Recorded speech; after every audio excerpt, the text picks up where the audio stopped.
to my mind, and I don't know why, after I got off the phone with Linda, thinking about our days at Hereford, was heyday. The heydays. I mean, that was really a neat, fun thing. I don't think we realized how unique it was, because I don't think any other schools in the county did something like that, but it was just fun.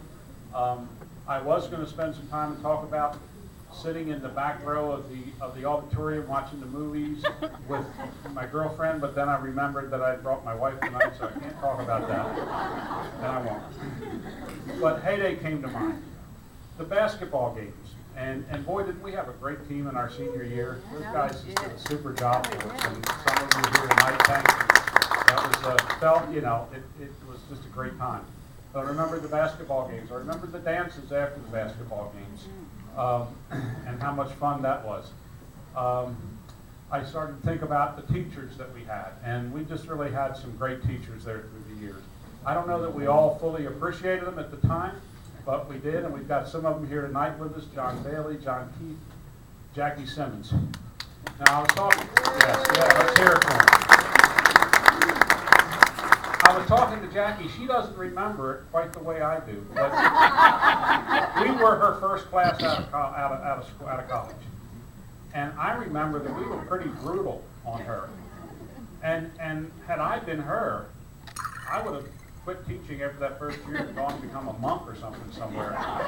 She doesn't remember it. I don't know why. Maybe she's been able to block that terrible memory out of her mind. But we do appreciate it. And there are some of the teachers, of course, that are no longer with us that I hold dear memories of being in class with them. Let's see what else. I had to write some things down because I knew I wouldn't remember it all. The teachers.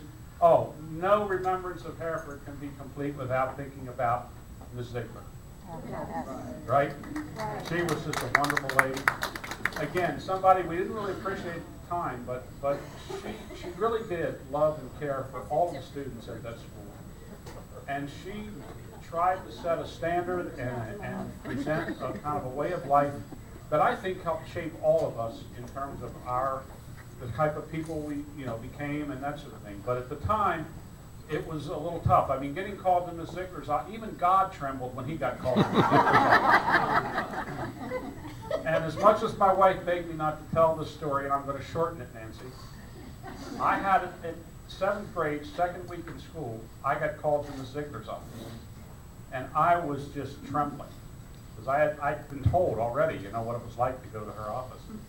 And she's sitting there and she's shaking her head and she's saying how disappointed she was in me because she knew my parents and they would be upset, and that my sister had been a model student. And I don't know how many of you have through this, but I have a sister 5 years older. God bless her. God rest her soul.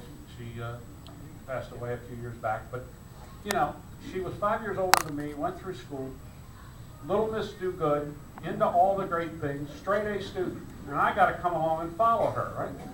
So now Ms. Ziegler's saying, your sister was so good and all that. I can't figure out what's going on. I'm sobbing, trying to figure out. And she tells me that I'm in her room because the reports had come in, attendance reports come in, and I had skipped all 3 gym classes the week before, the first week of school. And I'm starting to deny because I knew I'd been in gym, and she's telling me, don't lie and make it worse. Miss Burwager has you down absent all 3 periods. Miss Burwager. And then suddenly she stops while I'm trying to sob and get control of myself and tell her that I had Mr. Bell. She begins to look at the records and realizes that in the transfer of the records from the elementary schools that summer, one of the secretaries had assumed that I was female, because the only other Dallas that had been in that school and anybody knew of was Dallas Sharp, who was in my sister's class, a good friend of my sister's 5 years before. So whoever was doing the records assumed that the records from the elementary school were wrong and I had to be female instead of male. That's why Ms. Burwager had me marked absent. And also explained why, all the boys were on this side of the homeroom and all the girls in Dallas were on this side. And all the boys' lockers were on this side of the hall, and all the girls' lockers in Dallas were on this side. And Dallas had a lower locker and was too young to appreciate that on the girls' side. Well, Miss Ziegler was so mortified over all of that, the mistake, that I think I could have cut every class, been called out back in the school smoking and drinking a beer, and I would never have been in trouble with her again. But she was a wonderful lady, and I think, had a real impact on all of us in our lives. So what else I have here? Oh yes, one of the memories I would just as soon forget is that daggone cross-country course. Whoa. Right? Now, with all due respect to, let's see, McGraw, Tipton, Fred Wilkie, right? Who else ran cross-country? I could never figure you guys out. I thought you were a little nuts because, we hated, that was a brutal thing to do, to have to go out and run that thing during gym class once a year or whenever, every fall we had to run it. And you guys ran on the team, which meant you went out and practiced and ran in these meets. I just thought you were a little touched in the head, but that was a memory that I'm glad we don't have to do anymore. Anybody still running that course, by the way, if you live in the area? No? Okay. All righty. Pardon me? Yeah, lucky to walk, yeah. I'm not sure I can survive walking it right now. But there were just a number of things that went through my mind. It was a really good time to be there at school, I think.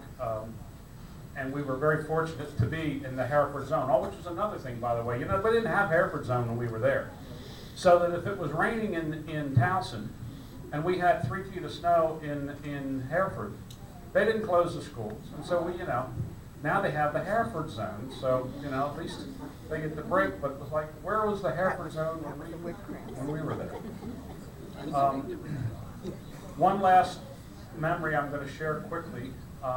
And it is one that came at the end of my talk time when I was thinking about it, was how I had a great time at school, was headed off to college. The last awards banquet that we had each year near the end of the year, I was fortunate enough to have gotten a small scholarship from the Rotary Club, Parkland Rotary Club there, that helped tremendously to be able to go on to college. But they raised those funds by having an auction of items. And the auction was that next day, that Saturday, and they had all the stuff under the pole barns down behind the school. And they asked me if I would be willing. They wanted someone to kind of spend the night and stay there, keep an eye on things. And I said, well, yeah, I don't want to do it alone. And I turned, and there was Pete McGraw. And I asked Pete if he would do it with me, and he said he would. Which, by the way, if you want anything, the commercial that used to be out about give it to Mikey, Mikey will eat anything. You want to have somebody do something with you, just ask Pete. Pete will do anything.